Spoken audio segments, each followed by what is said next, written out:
সরকারি দু আলম নূরে মুজাসসাম শিশু নবী। আমরা শিশু নবীর জীবনী প্রাইমারি স্কুলে ধর্ম বইয়ের মধ্যে পড়া, কিন্তু জীবনের মধ্যে প্রতিষ্ঠিত করতে পারি না। আমার শিশু নবী মুহাম্মদ সাল্লাল্লাহু আলাইহি ওয়াসাল্লামের জীবন থেকে দেখেন, মা হালিমা দুধমা দাত্রী দুধমা হালিমা দয়াল নবীর দুধ খাওয়ানোর দায়িত্ব নিলেন।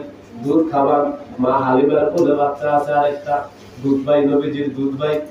আমার নবীজি মা হালিমার একটা স্তন পান করতেন, আরেকটা স্তন পান করতেন না, রেখে দিতেন।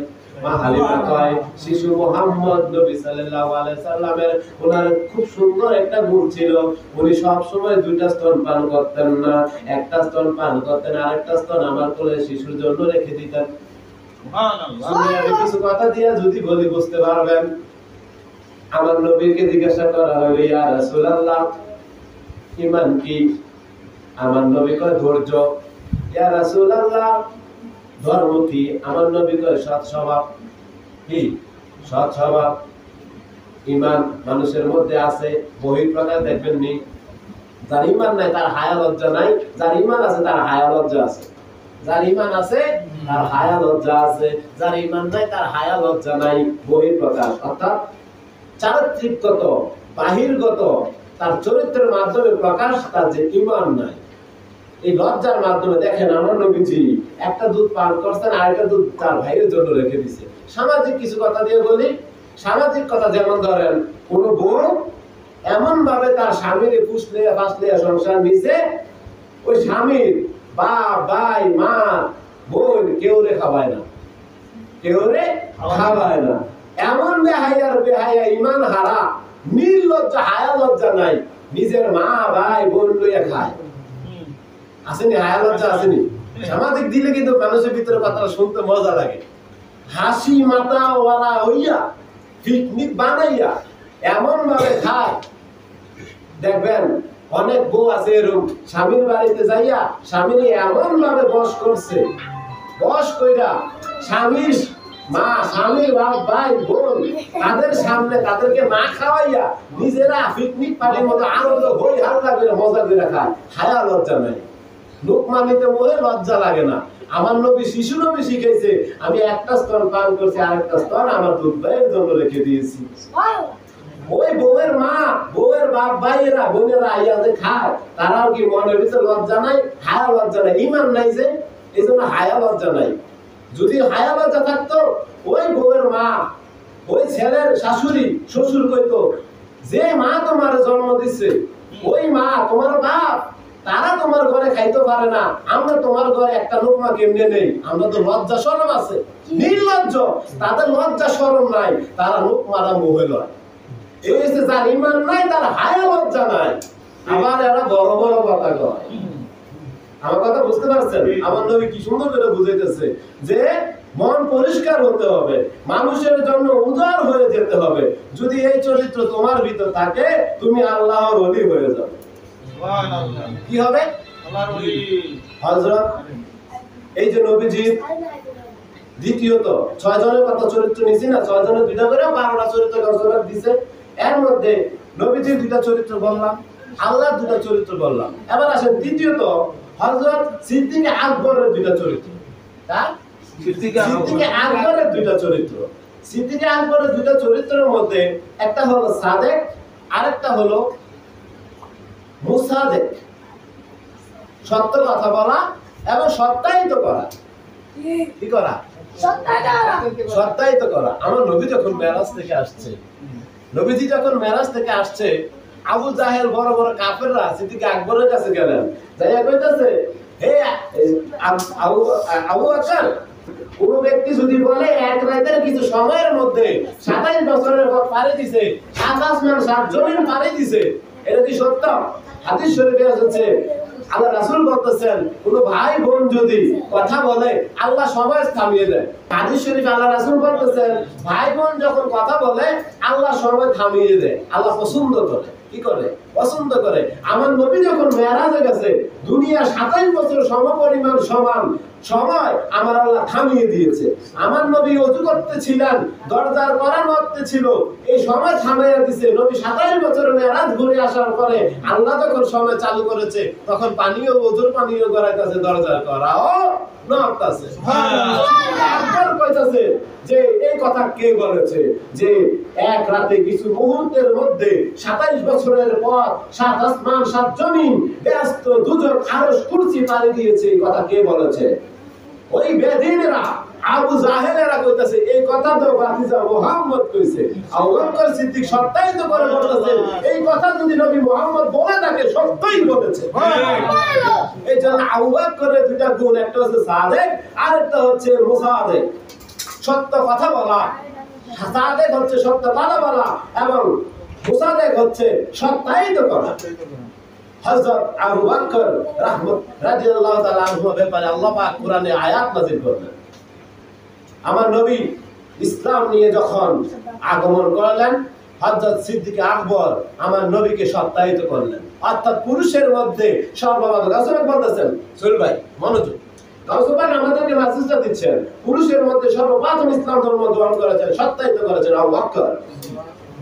আমার নবী যখন আগমন করলেন, হযরত সিদ্দিক আকবর আমার নবীকে সত্যায়িত করলেন। এই গুনাহগার গাউসে পাকের নসিহত, যদি তুমি সিদ্দিক আকবরের মতে সত্যবাদী হও এবং মুসাদেক হয়, সত্য সত্যায়িত করা শিখো মানুষকে, হযরত অর্থাৎ মানুষকে যদি তুমি সত্য কথা বলো এবং সত্যায়িত প্রতিষ্ঠিত করতে পারো, হযরত উমর ফারুক রাদিয়াল্লাহু তাআলা আনহুর মতো আদল হও এবং হকানিয়ত যেন তোমার মধ্যে থাকে। কোন ধরনের এমন রূপী হজম প্রতি কারোর মুখের দিকে তাকিয়ে সত্য কথা বলা থেকে যেন তুমি বিরত না থাকো। এটা হযরত উমর ফারুক রাদিয়াল্লাহু তাআলা আনহুর অন্যতম চরিত্র। জোরে বলুন সুবহানাল্লাহ। তো গাউসে পাক আমাদেরকে মেসেজ দিচ্ছেন, একবার উমর ফারুক রাদিয়াল্লাহু তাআলা আনহুর কাছে একজন যুবক আসলো। কে আসছে? যুবক আসছে। এই মেসেজগুলো গাউসে পাকের দেওয়া, 12টা চরিত্র খবর আসলো। তখন যখন তিনি শহীদ হয়েছিলেন, ওনাকে তরবারে দিয়ে আঘাত করা হয়েছিল। সেই তরবারির মধ্যে জহর মিশ্রিত অর্থাৎ বিষ মিশ্রিত ছিল। বিষ মিশ্রিত তরবারি দিয়ে আঘাত করার ফলে তিনি খুব কষ্ট পেয়েছিলেন। কি পাইছিলেন? কষ্ট পাইছিলেন, কাতরাতেছিলেন। সেই মুহূর্তে একজন যুবক আসলো, এসে বললেন, হুজুর আমি আপনাকে দেখতে আসছি। মানে কি অবস্থায় আপনি আছেন? কি বলতেছে? কি অবস্থায় আপনি আছেন? উমর ফারুক রাদিয়াল্লাহু তাআলা আনহু সেই যুবকটিকে একবার নিচের থেকে উপরের দিকে তাকালেন। কি করলেন? তাকিয়ে বললেন যে বাবা আমি তো খুব কষ্ট পাচ্ছি। কি পাচ্ছি? কষ্ট পাচ্ছি। এই জহর মিশ্রিত তরবারির আঘাতে আমি খুব বেশি কষ্ট পাচ্ছি। কিন্তু বিষ মিশ্রিত তরবারির আঘাতে আমি খুব বেশি কষ্ট পাচ্ছি, কিন্তু তার চাইতে আরো বেশি কষ্ট পাচ্ছি তোমাকে দেখে। কি বলতেছে? রাসূল পাক মেসেজ দিচ্ছেন 12টি চরিত্রে। হযরত ওমর বলতেছে,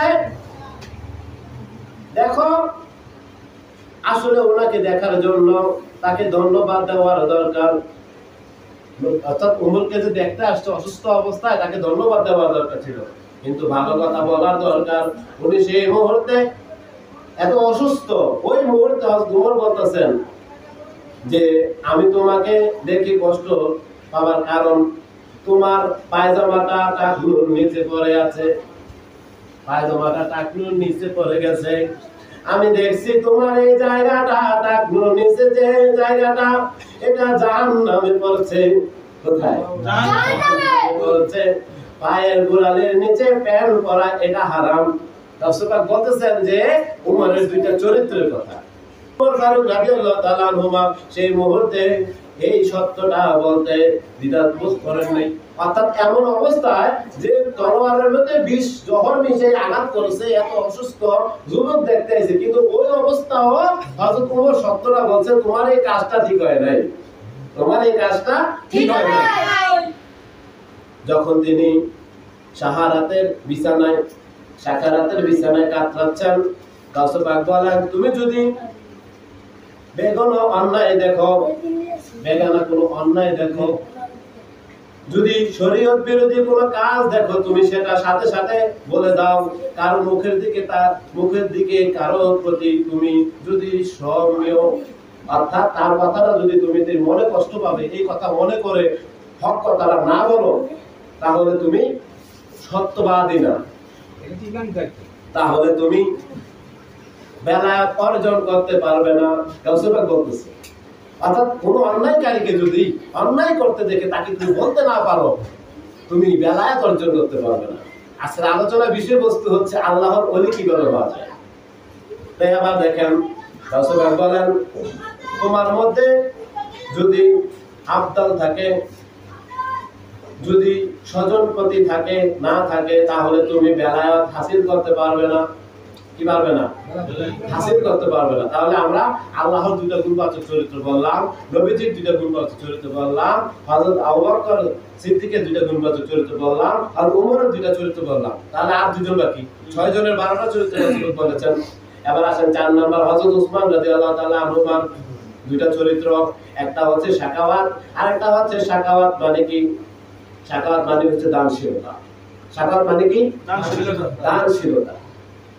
অর্থাৎ একদিন এক ব্যক্তিকে খেজুর গাছের বাগানে খেজুর আনতে যাওয়াতে তাকে মন্দ বলছে বেদিন, ইহুদি, দিছে না। সে উপাসের কাছে আছে, আইসে নবীজির কাছে কান্নাকাটি করলো, অনেক লম্বা কাহিনী সংক্ষেপ করে। নবীজি বললেন, কি হয়েছে তোমার এত কান্নাকাটি করো? ইয়া রাসূলুল্লাহ, আমি খুব অনাহারে আছি, অনেক কষ্টে আছি, আমার সাথে এই কাহিনীগুলা ওই বেদিনে করেছে তার বাগানে যাওয়াতে। আমার নবীজি সাথে সাথে উসমানকে বললেন, উসমান, এটা কি করবা? ইয়া রাসূলুল্লাহ, দাঁড়াও, ওই ব্যক্তির কাছে যাই, ওই বাগানটা হযরত উসমান 10 গুণ দামে বাগানটা কিনে ওই ক্ষুধার্ত ব্যক্তিকে দান করে। এত বড় দানশীল ছিল। তো হযরত উসমান রাদিয়াল্লাহু তাআলা আনহু দানের ব্যাপারে গাউসে পাক বলতেছেন, দানশীলতা কোন কৃপণ, কোন বখিল ওলি হতে পারবে না। অর্থাৎ কোন ব্যক্তির ভিতরে যদি বখিল থাকে, কৃপণ থাকে, সে আল্লাহর ওলি হতে পারবে না। আল্লাহর ওলি কি? আমরা প্রথমে বলেছি যে ইবাদত করতে করতে, রিয়াজত করতে করতে, আল্লাহকে রাজি খুশি করতে করতে বান্দা যখন আল্লাহর হয়ে যায়, আল্লাহ বলেন ফেরেশতাদেরকে, ও ফেরেশতারা শোনো, এই বান্দা আমার হয়ে গিয়েছে, আমি তার প্রতি রাজি খুশি, তোমরাও রাজি খুশি হয়ে যাও, আর সর্বক্ষণ তার জন্য দোয়া করতে থাকো। বান্দা সবসময় আল্লাহর ইবাদত করতে থাকে।